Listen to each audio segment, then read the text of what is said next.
하루 동안 분주하게 달려오다 보면은 몸과 마음이 잠시 지칠 때가 있죠. 문득 이런 생각이 들었습니다. 하나님도 힘든 순간이 있을까? 우리는 하나님은 전지전능하다고 생각하니 모든 것을 손쉽게 해결할 거라고 생각합니다. 성경을 자세히 보면은 하나님께서 천지와 만물을 창조하실 때 무질서한 혼돈 속에 질서를 세우시고 또 비어있던 공간에 생명을 채우시면서 모든 것을 하나님이 보시기에 힘이 좋게 만들기까지 얼마나 세밀하게 정성을 쏟아 부으셨는지를 알 수가 있습니다. 그러므로 우리가 오늘 숨쉬고 서 있는 이 땅, 그리고 우리의 삶은 그저 주어진 것이 아닙니다. 모든 것은 순리의 법칙이에요. 이 땅의 모든 것이 수고하고 노력해서 얻게 되는 것처럼 하나님도 인간이 상상할 수 없을 정도로 오랜 기간 동안 수고하심과 노력하심으로 이 모든 것을 만들었다라는 것입니다. 하나님의 수고하심과 사랑의 결과물이 이 땅이라는 것이에요.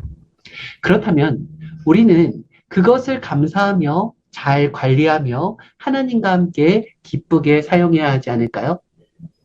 하나님이 창조하실 때 흘리신 보이지 않는 땀방울을 생각하며 그 은혜를 어떻게 우리의 삶 속에서 감사로 살아낼 수 있을지 함께 이야기해 보도록 하겠습니다.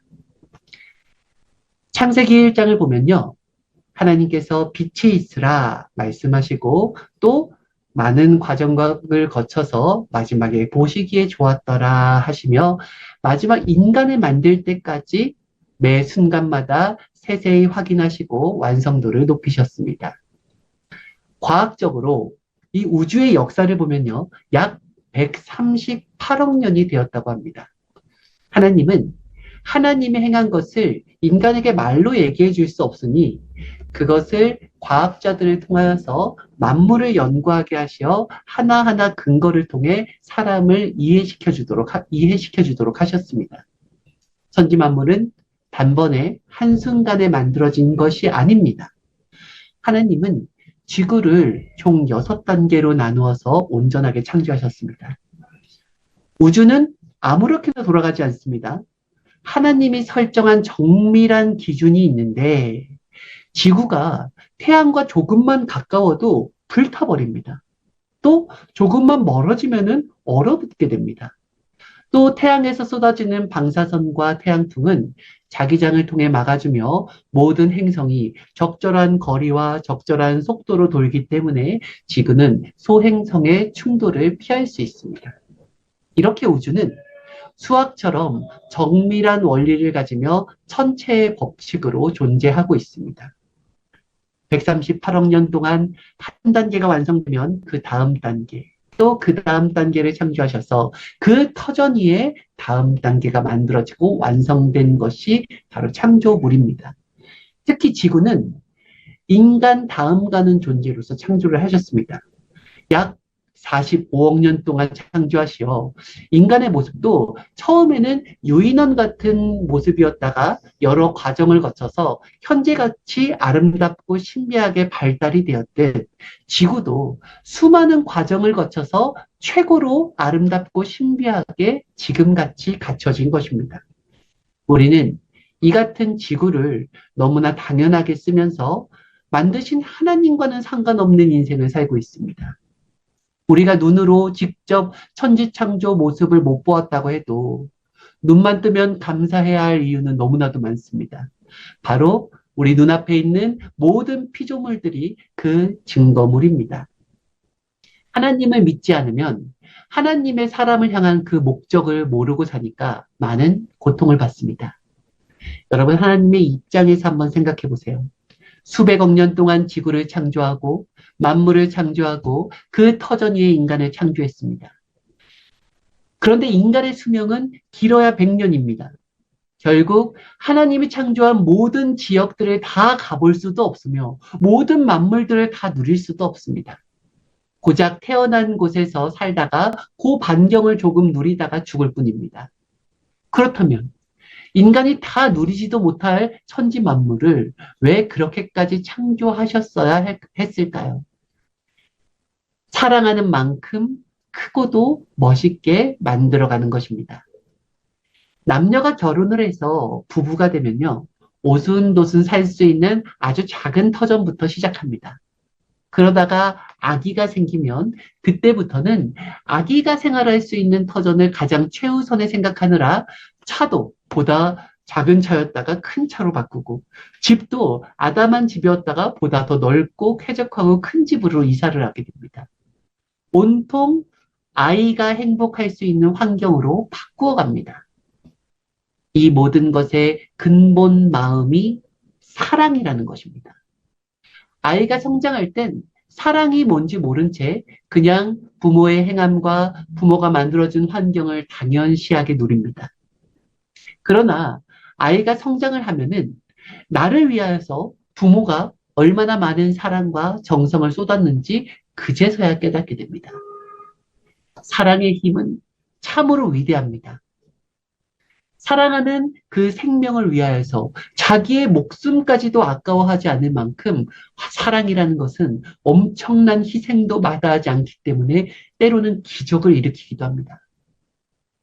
예수님도 그냥 육적으로만 보면은 예수님이 나타나서 한 번도 만나본 적이 없는 유대인들을 위하여서 온몸에 살점이 다 뜯겨나가고 생사를 파고드는 그 고통을 감당하면서도 그들의 죄를 용서해달라고 하나님께 간구하는 십자가 희생의 사랑을 하셨습니다. 그러한 예수님께 사랑을 배운 제자들도 예수님이 십자가에 돌아가신 후 그 심정을 바꿔서는 목숨을 걸고 예수님이 살아계셨다면 전했을 그 복음을 전하며 사랑으로 희생을 하였습니다. 이후 수많은 선교사들도 순교를 하면서 이 땅에 하나님의 복음을 전했습니다. 복음이란 하나님의 사랑을 전하는 것입니다. 그 사랑을 전하는 데에 어마어마한 희생이 따를 뿐입니다. 왜냐고요? 이 땅은 비진리로 가득 차기 때문에 그렇습니다. 138억 년의 창조 목적의 근본은 바로 사랑입니다. 사랑하기에 창조했고, 사랑하기에 구원했고, 사랑하기에 영원한 생명을 주신 것입니다. 하나님의 그 마음을 깨달아야 합니다. 사탄은 사랑하지 않으니 하나님의 창조 목적 영 구원을 육 구원으로 인식하게 하며 막았고 지금도 막고 있습니다. 사탄은 인간이 영의 근본이라는 것과 하나님의 말씀을 들어야 구원에 이를 수 있다는 것을 철저하게 막기 위해 인간이 육신의 삶에 빠지게 하고 혹은 돈에 빠지게 하고 혹은 물질에 빠지고 이성의 사랑에 빠지고 육의 희노애락에 빠져 살도록 그 본능에 충실하게 하며 보이는 것에만 중심한 삶을 살도록 만들었습니다. 여러분, 하나님 말씀을 들어야지 하나님을 사랑할 수가 있습니다. 그것이 창조 목적이에요. 구원이라는 것은 하나님 사랑하지도 않는데 그냥 받는 게 구원이 아닙니다. 구원과 사랑은 일체입니다. 사랑해야 구원을 이룰 수 있는 것이고 사랑하기 때문에 구원을 하는 것입니다. 가룟 유다가 예수님을 팔았을 때 예수님은 이렇게 말씀하셨습니다. 인자는 자기에 대하여 기록된 대로 가거니와 인자를 파는 그 사람에게는 화가 있으리로다. 그 사람은 차라리 태어나지 아니하였더라면 제게 좋을 뻔하였느니라. 마태복음 26장 24절에 말씀하셨어요. 창조의 목적을 이루지 못하고 구원을 받지 못한 인생이라면 차라리 태어나지 않은 것만 못하다라는 것입니다. 여러분, 죽으면은 인생이 끝이라고 생각합니까? 하나님과 예수님과 상관없이 선하게만 살면은 좋은 곳에 갈 것이라고 생각합니까? 노아 때를 보세요. 홍수 심판을 앞두고 사람들이 먹고 마시고 장가가고 시집가고 여느 때와 같이 나름대로 행복한 삶을 살았지만 죽음을 피할 수가 없었습니다.